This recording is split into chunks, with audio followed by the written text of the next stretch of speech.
1월 31일 오늘의 말씀은 마태복음 6장 19절에서 34절입니다.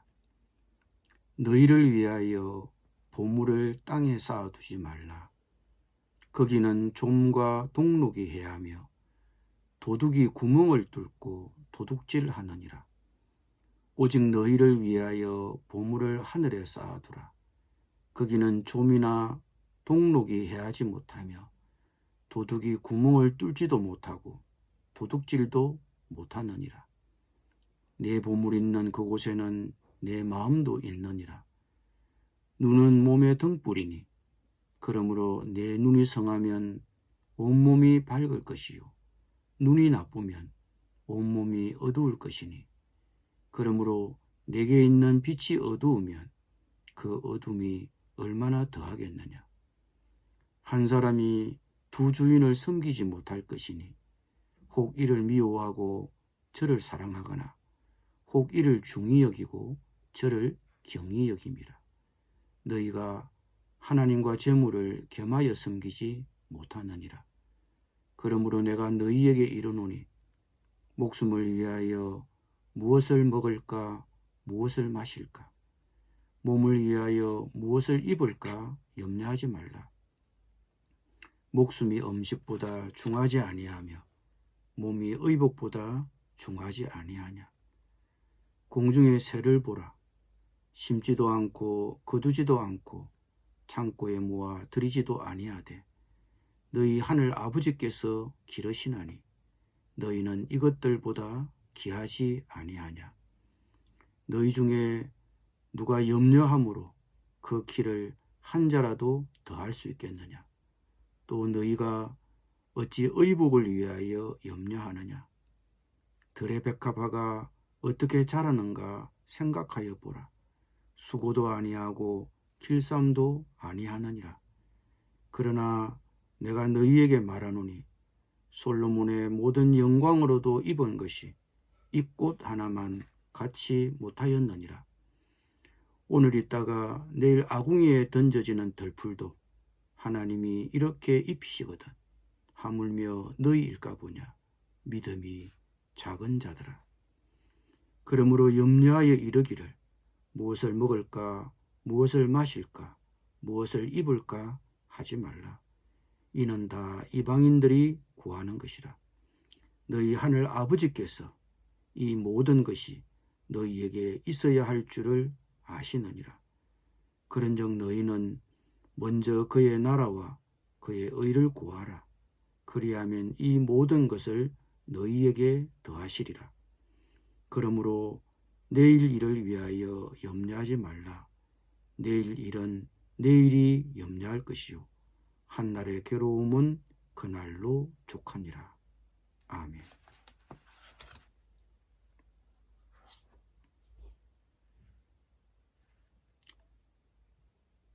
오늘 본문은 그리스도인이 물질에 대해 취해야 할 바른 태도에 대한 말씀입니다. 예수님은 우리를 위하여 보물을 땅에 쌓아두지 말고 하늘에 쌓아두라고 하십니다. 보물을 하늘에 쌓아두라. 어떻게 하는 것이 보물을 하늘에 쌓아두는 것입니까? 이 본문의 앞단락에서 구제에 대한 교훈을 하셨기 때문에 이 말씀은 구제와 연관되어 있을 것입니다. 그렇다면 보물을 하늘에 쌓아두는 것이 구제에만 한정될까요? 좀 더 일반적인 의미에서 하늘에 나의 보화를 쌓는 것은 나의 물질을 하나님의 뜻에 순종하는 태도로 사용하라는 의미가 될 것입니다. 즉 하나님을 최우선순위에 두는 삶의 자세를 의미합니다. 재물을 어떻게 사용하는가는 그 사람의 가치관을 보여준다고 하겠습니다. 우리는 이 사실을 22, 23절의 비유에서 확인할 수 있습니다. 눈이 나쁘면 온몸이 어두울 수밖에 없지만 눈이 성하면 온몸이 밝을 것입니다. 이것은 재물에 대한 가치관이 한 사람의 인생 전부를 밝게도 하지만 어둡게도 할 수 있다는 사실을 우리에게 들려줍니다.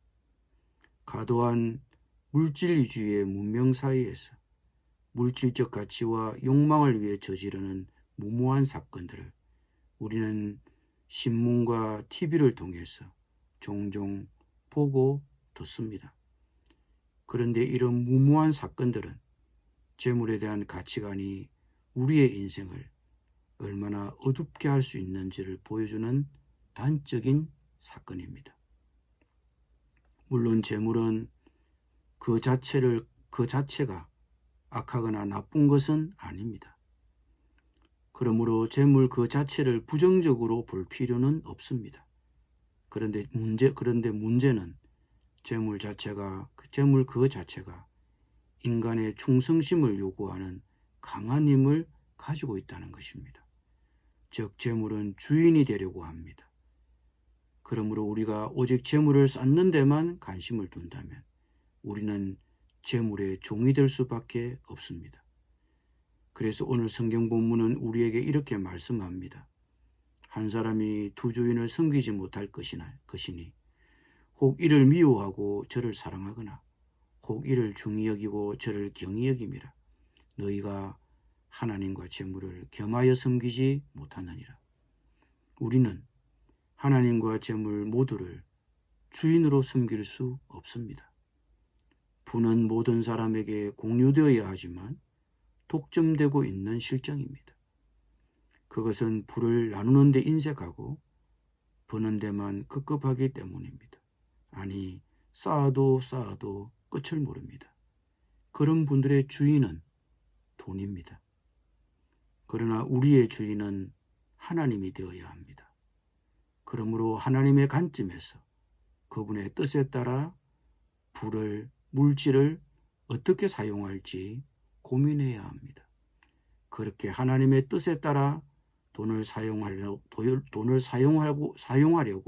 생각하고 그렇게 쓰는 사람은 하나님을 주인으로 섬기는 자입니다. 우리가 돈의 종이 되지 아니하고 하나님의 뜻에 따라 돈을 사용하는 지혜가 필요합니다. 그러나 그것은 말처럼 쉽지는 않습니다. 그래서 우리는 돈 문제만 나오면 쉽게 걱정을 하게 됩니다. 우리 예수님도 그것을 아셨습니다. 내가 너희에게 이르노니 목숨을 위하여 무엇을 먹을까? 무엇을 마실까? 몸을 위하여 무엇을 입을까? 염려하지 말라. 목숨이 음식보다 중하지 아니하며 몸이 의복보다 중하지 아니하냐고 하십니다. 예수님은 우리에게 경제 문제와 관련하여 걱정하지 말라고 하십니다. 그런데 예수님은 이 교훈을 부자 관계에 기초하여 말씀하셨습니다. 26절에서는 공중의 새를 보라, 심지도 않고 거두지도 않고 창고에 모아 들이지도 아니하되 너희 하늘 아버지께서 기르시나니 너희는 이것들보다 귀하지 아니하냐고 하셨고 31절 32절에서는 염려하여 이르기를 무엇을 먹을까 무엇을 마실까 무엇을 입을까 하지 말라. 이는 다 이방인들이 구하는 것이라. 너희 하늘 아버지께서 이 모든 것이 너희에게 있어야 할 줄을 아신다고 하셨습니다. 왜 하나님은 오늘 말씀에서 경제 문제와 관련하여 걱정하지 말라고 하셨습니까? 우리가 하나님을 아버지로 모시고 있기 때문입니다.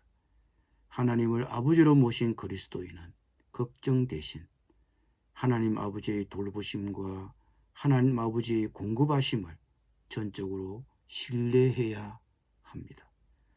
우리가 하나님을 주인으로 섬긴다면 걱정보다 하나님을 신뢰하는 것이 마땅합니다. 실은 사람들은 의식주를 염려하지만 그것은 목숨이나 몸보다는 덜 중요한 것입니다. 그 중요한 생명을 주신 분이 덜 중요한 것들은 당연히 제공해 주실 것이라고 우리는 믿고 신뢰해야 합니다. 그러므로 예수님은 25절에서 내가 너희에게 이르노니 목숨을 위하여 무엇을 먹을까 무엇을 마실까 몸을 위하여 무엇을 입을까 염려하지 말라. 목숨이 음식보다 중하지 아니하며 몸이 의복보다 중하지 아니하냐고 말씀하신 것입니다. 이런 설명과 아울러 예수님은 26절에서는 새의 경우를 들어 28절 30절에서는 백합꽃의 경우를 들어 왜 우리가 걱정하지 말고 하나님을 신뢰해야 하는지를 설명해 주십니다. 그런데 새와 백합꽃의 경우를 언뜻 보면 우리 그리스도인들은 이를 안 해도 먹고 살 수 있다는 식의 낙천주의로 혹은 27절에서 말씀하신 것처럼 너희가 염려함으로 걷기를 한 자라도 더 할 수 있겠느냐.